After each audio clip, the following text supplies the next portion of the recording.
Hello, horror fans! Welcome to episode 36 of Funny Book Splatter, a horror comics podcast brought to you by HorrorTalk.com. I am your host, James Ferguson. Well, folks, my guest this week was supposed to be writer David Gallaher. We had a fantastic chat about his comic, High Moon, which is a supernatural western starring a werewolf and all sorts of monsters. Unfortunately, when I went to edit the interview, half of the audio was crazy corrupted. It sounded like I was interviewing a monster. Here's a quick sample so you can hear what I mean. What would be your elevator pitch for a book like High Moon? So, the way I describe High Moon is it's the story of an unchanging man, like the stubborn son of God, in a changing time in the 1890s who's forced with the decision to live like a beast or die like a man. That's great. I let you have that down to a science there. See, isn't that terrifying? It's really unfortunate because David is a great guy and we had a super fun chat about his book. The first volume of High Moon is called Bullet Holes and Bite Marks and it debuts on October 17th. It features amazing artwork by Steve Ellis, who draws monsters like no other. High Moon is a trilogy and the second volume is set for release in May 2018. I've had a chance to check out most of the first volume, and it is incredible stuff. So, what am I to do without a guest this week? Well, I did attend New York Comic Con last week and conducted a few interviews from the show floor. I was planning on dropping these as smaller bonus episodes throughout the next couple weeks, but instead, I'm going to put them all here. There are 3 total, and I'll provide introductions for each before them. First is Dave Schecht and Scoot McMahon, the creators of a new all-ages horror comic called Wrapped Up from Lion Forge Comics. First issue came out this week, and it is really, really fun. It follows a mummy named Milo as he gets into all these spooky misadventures. If you want to peek at the comic, there will also be a special free issue available for Halloween Comic Fest at the end of the month at participating comic shops. The other 2 interviews are with Evan Dorkin and Sarah Dyer from Call of Cthulhu, and the musical group Twisted, who are appearing in a new one-shot called Haunted Highons. That's it for the first introduction. I will be back to tell you more about my other guests in just a little bit.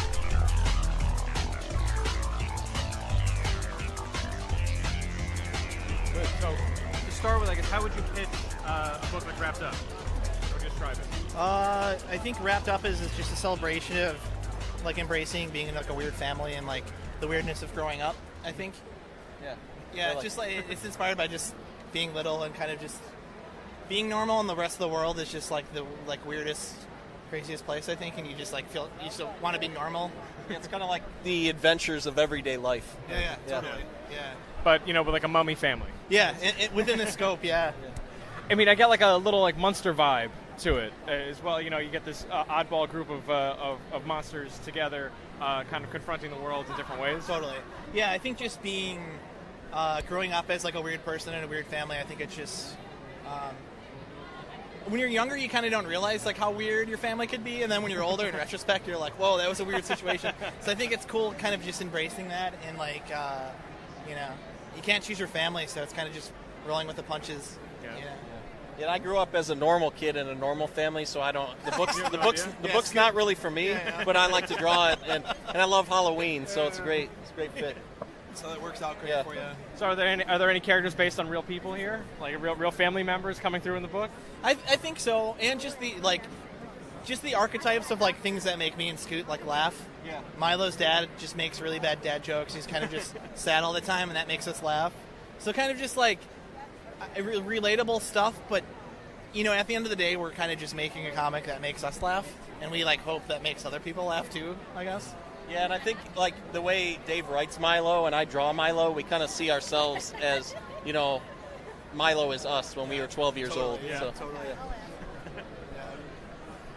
What about you seem to be very involved in kids comics in general with stuff like Spooky Sleepover, now Wrapped Up, Monster Dudes. Good shout out.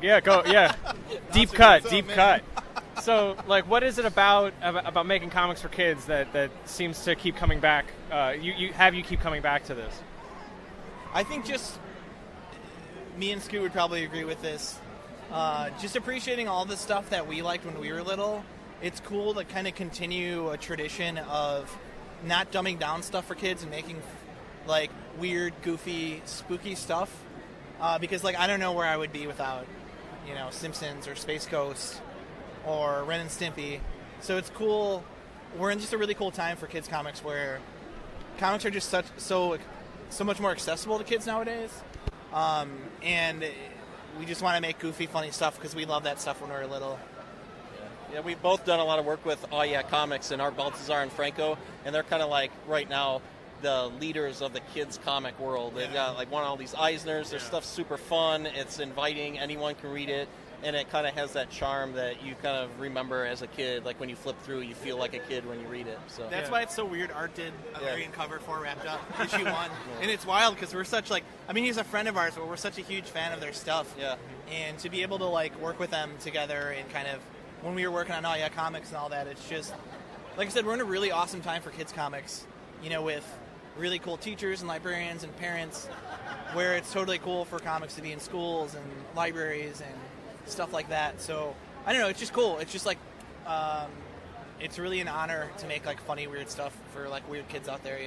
Plus, that's how a lot of the comics that are out there right now aren't really made for kids, and they got to start somewhere. You're not going to be like people like us that are going to go through and bring in the next generation. Totally, you need that gateway comic, and something like Wrapped Up is a perfect excuse. It's a great way to introduce your kids to monsters too, because it's like, all right, where else are you going to explain to a kid about a mummy or something? Like you go to the Universal monsters and stuff like that, but you're not going to take them to that Tom Cruise movie, although no one went to that movie, so I guess it's okay. Because I think little kids just even when you're little, you kind of monsters are just they have this visual thing, they just like mummies because they look cool, or monsters.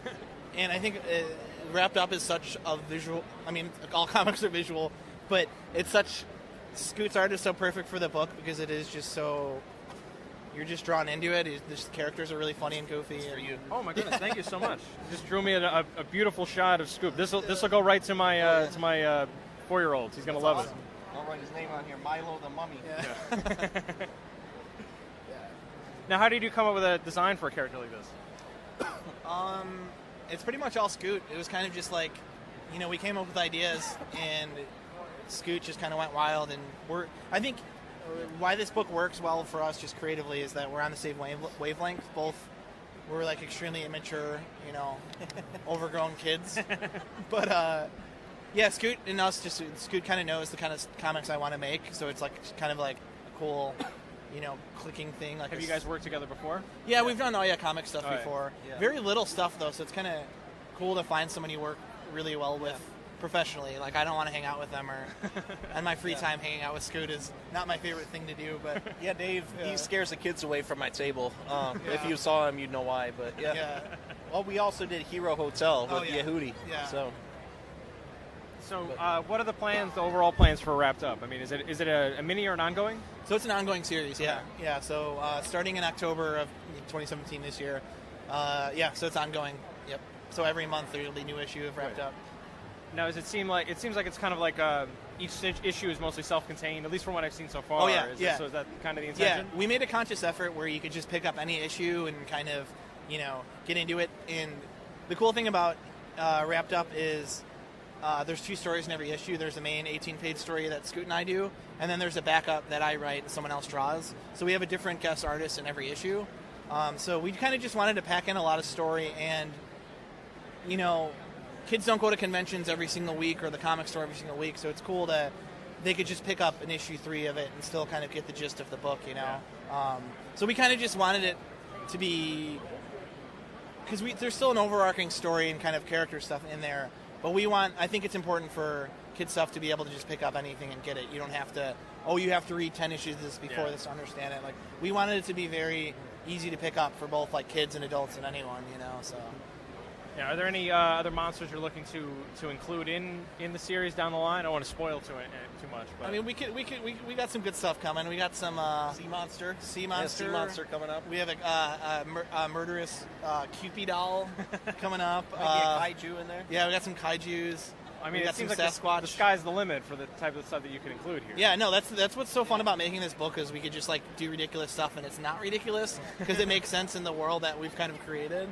So it's kind of like, hey, Scoot, wouldn't this be funny if we did this? You'd be like, yeah, this would be funny if we did this. And that's how we come up with the stories. Yeah. So, I think every issue the dad's, like, something happens to the dad's house, like a window gets busted down, a wall breaks through, a wall falls down, a door busts open, like something like happens to his house. Then the next issue, it's back to normal. Yeah. So Well, it's like a sitcom in that case. Yeah. Oh yeah. So cool. All right. So the first issue's due out 17th. 18th. Oh, Yeah, all we're right. doing October 18th is the first issue, and we have like a special self-contained mini comic that's like an original story that's coming out for Halloween Comics Fest, which is like October 28th. So it's just participating comic stores. Yeah. If your store is doing that, we'll have like little mini comics to hand out. And that's kind of like an issue 0. It's a little prelude, but that again is another thing you can kind of jump into the series with. Yeah, I mean, I've read both of those Oh, so yeah. far. It's a lot of fun. Awesome, I thank love this is the kind of stuff that I love because I have 2 kids. So it's like, okay, awesome, like yeah. they're gonna jump right into this stuff, and they love it. I was just telling you about how much they love Spooky Sleepover for that's the awesome. same reason. So it's like this is something that they're gonna eat up. So I'm really looking forward to sharing it with them. Yeah, that's awesome to create that sort of. Hearing that is always awesome. Saying like if someone's like, "Hey, I read this to my kid," or "My kid really loves that," like.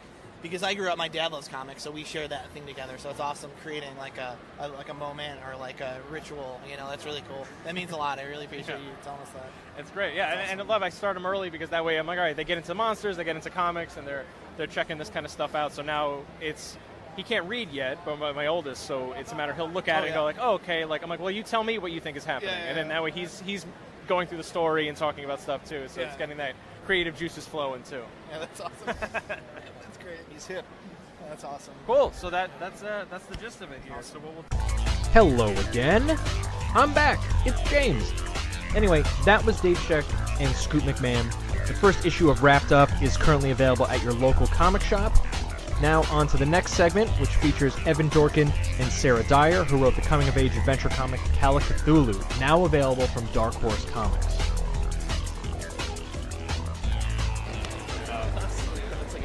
It really, yeah. That's I don't. awesome. I don't know. It works. It's got weird little microphones on the top. It picks up everything I need. So Nice. we'll do that. It can be connected to anything on the planet. Yeah, pretty much. Yeah, I don't know what all the buttons do, but yeah, it does. Sonic I'm still screwdriver. figuring it out so far. I know how to. I know the long as it record works, button. as long as it That's works. that was the important part. Well, I'm Evan. Yes, Evan, Sarah. So That's right, we did that already. Yes. So I have to ask. It's like a starter, dumb interview question. But how would you describe Call of Cthulhu to those not like myself who've read the book? But if you had to pitch it to someone. I think we can both approach it from 2 ways, so we'll both answer this. I'll approach it from the pitch kind of thing, and you can approach it from how you can the concept. Okay. Follow my lead.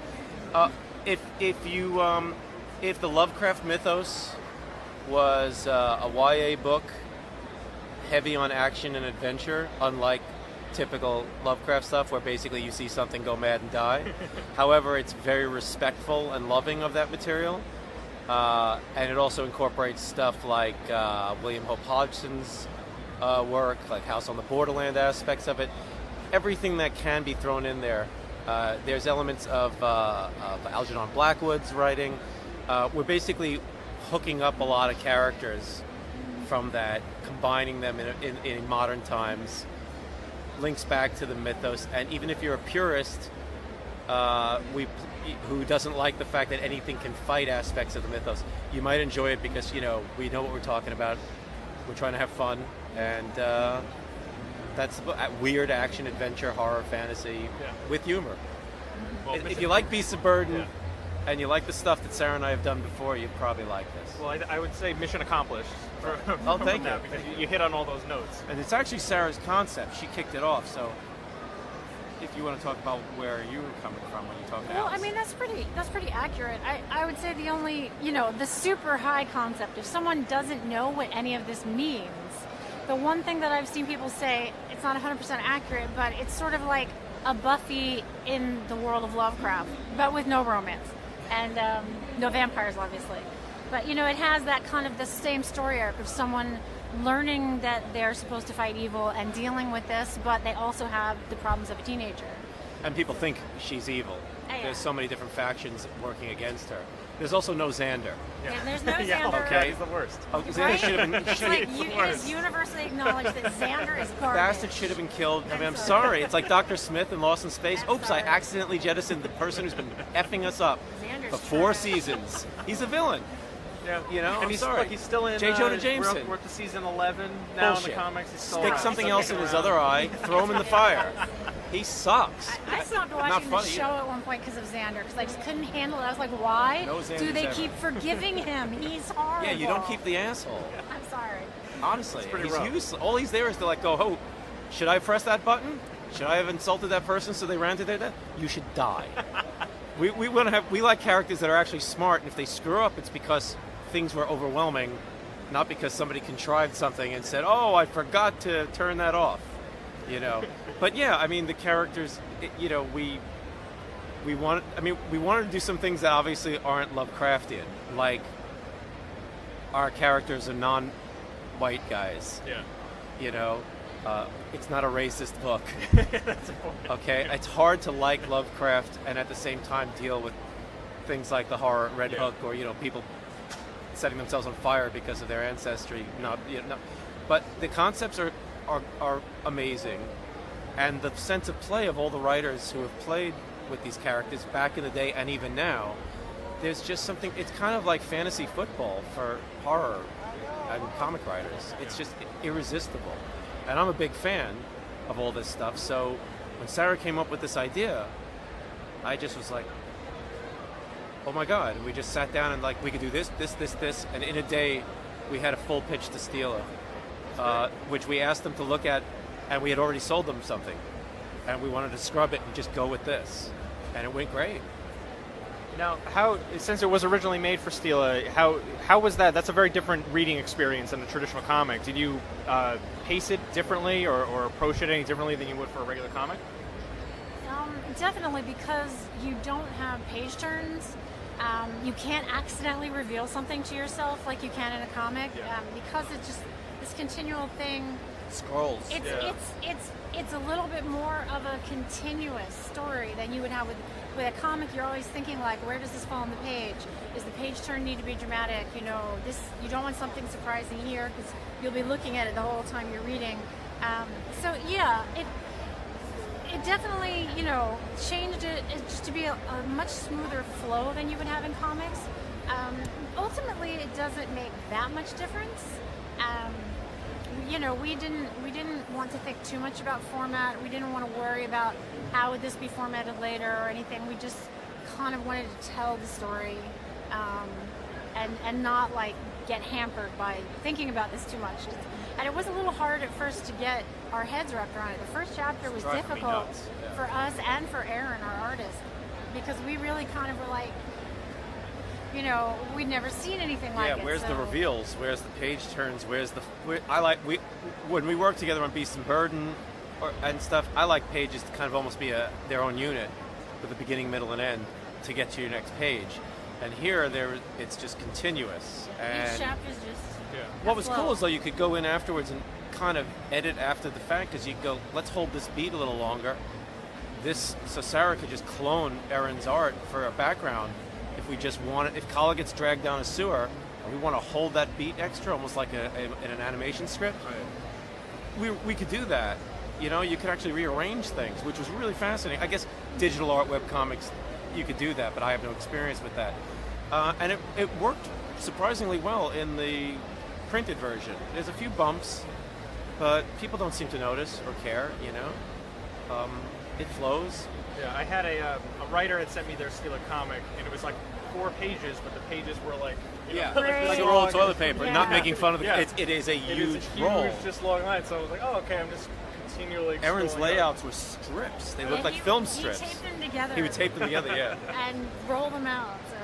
But it was nice because also we could go a little farther if we needed to. We tried to really give every chapter like a serial, punch 'em up serial, a real reason for being and a real good ending, and break the book down in. I think Sarah broke it down into like 4 chapters. It's in 4 sections. And they worked nicely because they're good chunks, and you still get all those cliffhangers and reveals. And but yeah, it was an interesting experience. It was, and we were very happy that Dark Horse was just like totally.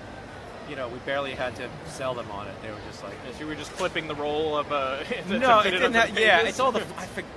I don't know because I watched Sarah assemble all of it for Stila. She made the files.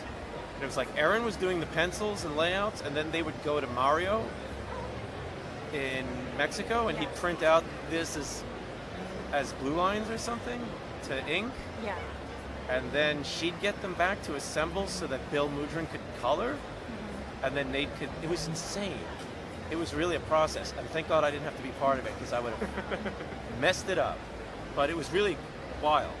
It's also one of the first things we ever did with a team. You know. So what was that collaboration experience like? It went really, really well. It was good, yeah. We ended up, because of the staff changeovers at Stila, I ended up basically editing and running the series for the most part, and it was a really good experience because we managed to assemble a team where we all had we all worked well together. We all had the same ideas.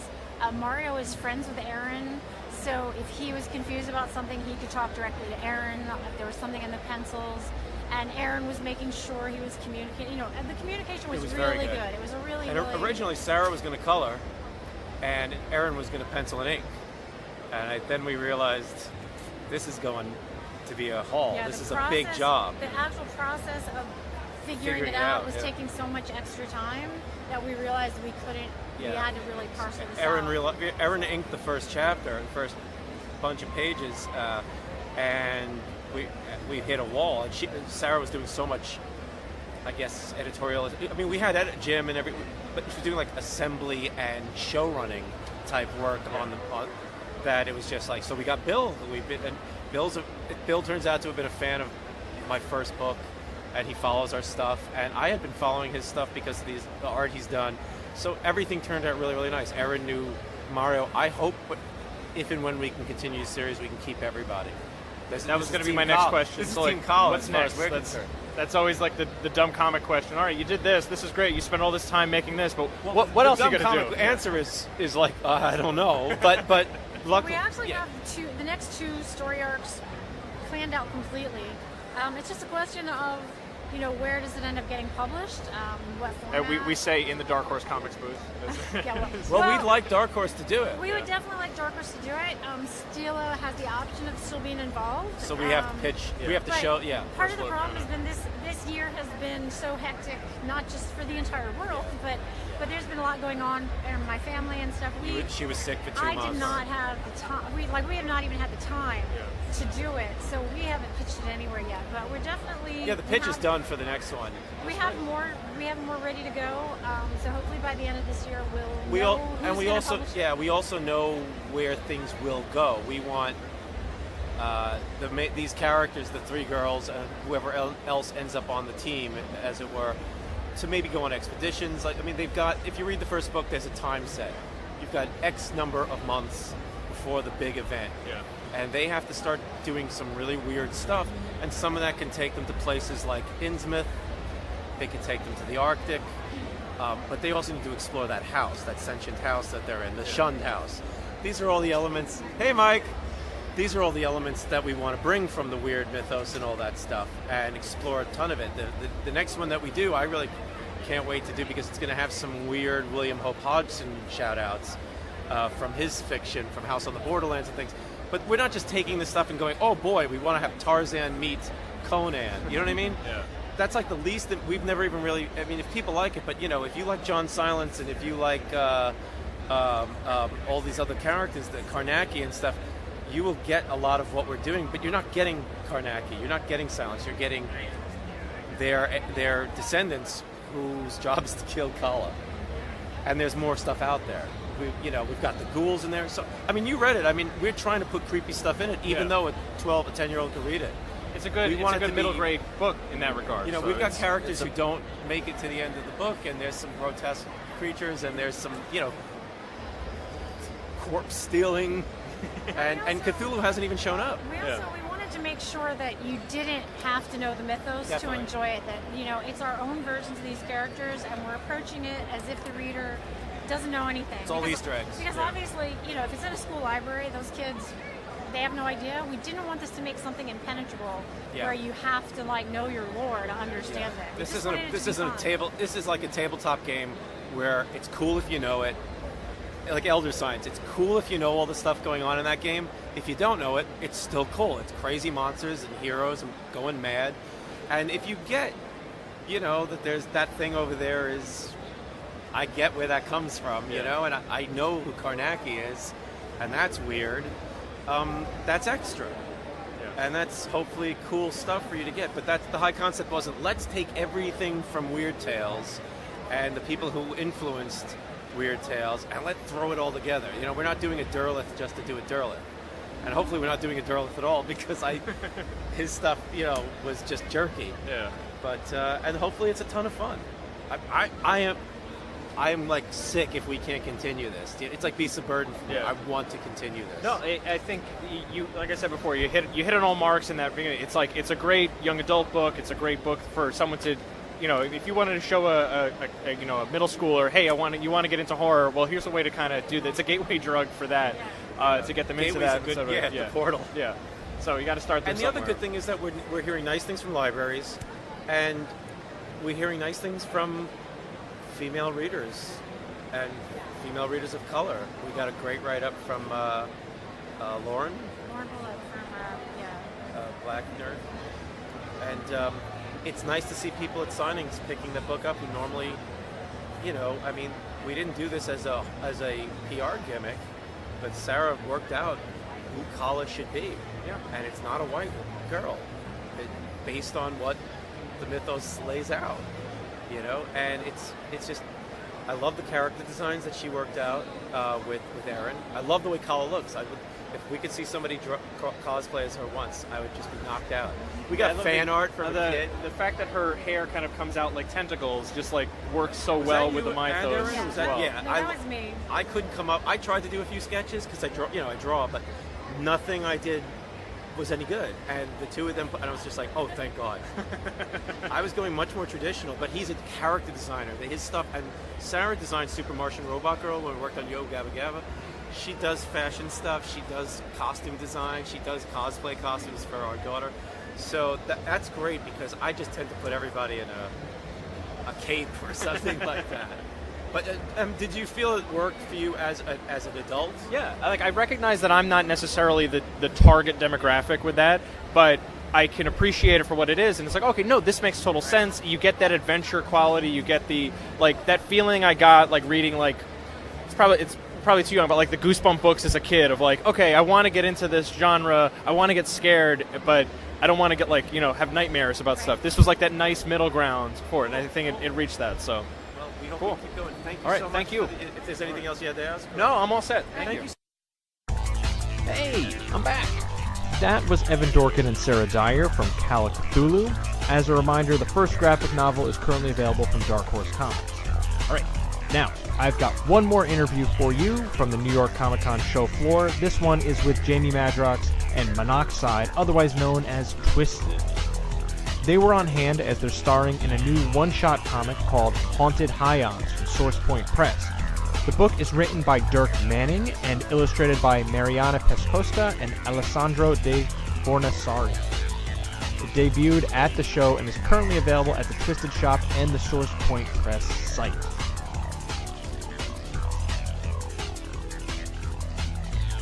Hardcore. That's all we're all about it.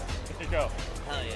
So, Haunted High, we'll just jump right into it. Absolutely. I feel like the dumb interview question to ask first thing, how would you describe Haunted Highons? Haunted Have to get that out of Highons, the way first. it's a couple of friends that pretend to be something they are not, and by pretending, they end up getting themselves into something they should not be in, and hopefully they get out of it. Hopefully. Yeah. Yes. Yeah. So was this something it sounds like I've been following this process for a bit through what you guys and Dirk Manning have been posting. It sounds like this is a dream come true for you guys being in comics. Is this something Absolutely. You've been into comics growing up and everything? Oh yeah, for real, man. Always been into comics. This is this whole entire scene has been something that just grew up on. We belong here. This is Yeah, you're amongst your people. That's Right right. here, definitely. To be immortalized in a comic book is just one of the coolest shits ever in the world. It's but already I see it's starting to take a hold of us, and now we want to be in more. Or let's what about the next issue and the next one? So it's it's already addictive, but it is amazing. Yeah. Today is one of the coolest days in a long time. Yeah, how was the response? Up at 9 o'clock in the morning. We for did. this We shit. were ready for today. We were already painted in our sleep. We were like, good God, it's going down today. It's been a good day. Because this is like the official launch today, absolutely, right? This has been the kickoff day today, absolutely. How has the response been from people checking out the book so far? Been really, really good, man. Seriously, it's been really cool, man. It's Point said the pre-order's been through the roof. Right. It's been very, very overwhelming to say the absolute least. You know, we don't know much about this world as far as you know, the business end of it. You know, I mean, I know about reading them and looking at them and they're cool and what you know I'm enamored by, but it's like just the fact putting of them one together, all the detail that goes into it. But when somebody who runs one says this is a good deal, you're just like, awesome, man. Can we do another one? You know what I mean? So that's where we're at. It's all good. It's all thumbs, man. So we get this is a one shot to start, but you're interested in doing a lot more. Yeah, absolutely. We're already talking about more. It's just the door opener. I don't like the words one shot, but it was a formality that had to be done. Yeah. You know, whatever. From solicitation purpose. I am the guy who will do whatever the fuck we have to do to get it done so we can make it happen. Yes, whatever it is. That's awesome. That's great news. Absolutely. Now, how do you guys work with Dirk and the artists to kind of craft this story? You're starring in it, so it's kind of a big deal. He had the story. The story was initially his idea. He had it all figured out. It was intentionally supposed to be a movie. And it was just like ideas and stuff sitting on, and then Dirk took it and was like kind of fleshed it out into a storyline and threw it back at us, and we were just like... Then it was just about getting our humor down pat. Right. Yeah. And it was like, you know, a couple of interview kind of sit-down question deals or whatever, you know, and he's hung out with it. He kind of knows our mannerisms. And then it was just about, you know, Mary getting our look right. They just walked in like gangsters. Oh, Green Rangers in a Power bag, Rangers in the house right here. Wow. So, but yeah, and it was just spot on, man. I mean, it was just like, when we seen it, you got chills. It was just like, this is fucking cool. And to say that it's not, it's just, you don't know us. If you know us, you're like, that's fucking cool. Our kids were like, that's fucking cool. I mean, they didn't say the fucking part, but they were like, that's freaking cool. You know what I mean? It's really cool. Yeah. So how did that feel? I guess when you're getting your own images back, did you look at it and be like, no, I'm bigger than that? Or initially, the only original problem was they had our likenesses right. They just had the weight wrong. It was like they had him as the more taller, chunkier one, and I was like, we look right. Just switch the weight distribution. I'm taller and fatter, and he's smaller and skinnier. And they're like, got it, and then everything from then on looked exactly like us, and it was just like, holy shit. And just from then on, she's nailed it. I've sat today and watched her just really bang out sketches just like it wasn't shit. Wow. And I'm just like, and then of course, one fan was just like, hey, can you draw something for me? And it was horrible, and she's laughing. She's like, oh, what are you, 7? And I'm like, yes. And, in comparison to your artwork, it looks like that, Right. But yeah, man, just amazing talent. It's an honor to just be able to work with such a great team, and everybody's just so on point with everything they do. Yeah, they didn't miss. No, hell no. Everybody swung for the fences and went way beyond. That's awesome. It's really cool. Now, for longtime fans of your music, are there any like Easter eggs or stuff that fans can expect in the book, to nods to previous albums? Yeah. Dirk was kind of playful with shit like that, and he's like really about listening to the records and putting in little playful shit. So I don't want to spoil it, but yeah, there's cool stuff like that all throughout and in upcoming stuff. He's already been listening to other records, and he has it themed the way he. I'm just like. At some points I want to stop and be like, you're having too much fun. But I don't. I'm just like, keep doing what you're comics, doing. Man. You I know. So I'm just like, do you, man. Just do you. And it's like, I love that he's having fun, so I don't stop him. That's it. It's a good thing. Awesome. As long as he's having fun, I'm like, yeah, this is good shit. Now, being that, Dirk has a wide variety of stuff under his belt, like Nightmare World, Mystery. Sure. Would you be interested in crossover potentially down the line? Anything's possible, sure. That's all cool. I don't believe in the word no. Yeah, absolutely. Unless it has to deal with sex. But this is true as well. No, but the thing that's cool is that he's trying to. Some of the talks of what we're talking about is we have our label, you know what I mean, and a roster full of artists and stuff like that. And we were talking about figuring out potentially trying different characters and seeing if maybe one shots of their comic books would work, and little test market things and stuff like that, like trying old school throwbacks to back in the days, like a 3-page inside of a comic book, just a random 3-page of a storyline or something, so see if it sparks a reader's interest. Whatever happened with that 3-page, I want more. Right. Or letters from the editor, something that hasn't happened since I was that guy, and I'm 31, so it's been a while. It's just shit like that. If people give a fuck, I don't know. We're about to find out, and that's what's fun. I like. It's awesome. this is the kind of like community for it. I think with something like Exactly. this, that it's like, hey, think you made a that's what's comment. cool. Yeah, I like think anyone accepting- can jump in. Yeah, For Right. sure. Like we could come here and not stand out in a crowd. yeah, For sure, yeah. for sure. It's You like fit we- right in. Exactly, and that's what's so cool 5 or about 6 it. people have asked us who we're cosplaying as. Yes, that's the greatest. We're just like, And when we told them who it was, they all said, pretty good. right. You I'm came Eric close. Draven. They're just like, Like, oh, man. Your crow cosplay's a little off, but they're I just guess like, it's all right. ah. Yeah. Right. That's awesome, though. It's That's really right. cool. So where could, now that the book is officially out, where's the best place people can find it? Obviously, Source Point Press, yes, and twistedchop.com. We also have limited supplies on the Most Tasteless tour at the merch booth. We have a variant cover there. There's a couple different variant covers floating around. There's a sketch cover, and there'll be a cover at the Astronomicon, which is our convention that we're holding in Sterling Heights, Michigan, February 8th through the 11th. Yep. And that's in 2018. Yep. I'm fucking fact monster go, here man. right Yeah, now. that I'm so was fucking. impressive. I'm like. On point. Yeah. All right, yeah. So and there's another signing in Michigan that there will be another variant cover for that as well. But we're just trying to make it fun, man. Trying to make it collectible, and I don't know, just really pumped about the product, man. So Today far, has so just good. been so fucking far, so electric. good. I'm for looking us. forward to checking it out. So Awesome, man. It's awesome Thank you. stuff. Appreciate All your right. time, man. Thank you. Thank you very All much. right. Thank you, man. Appreciate it. All right, folks, I hope that I was able to turn a negative into a positive with this episode. Instead of one long interview, you got 3 shorter ones. I do hope to get all of these folks back on the show to speak about their books at length, as I think that would be a lot of fun. I hope you agree. At the bare minimum, I'm going to have to get David Gallaher back on the show to make up for this blunder. All right, that about does it then for this episode of Funny Book Splatter. I have been James Ferguson. Thank you to my guests, Dave Schecht, Scoot McMahon, Evan Dorkin, Sarah Dyer, and Twisted.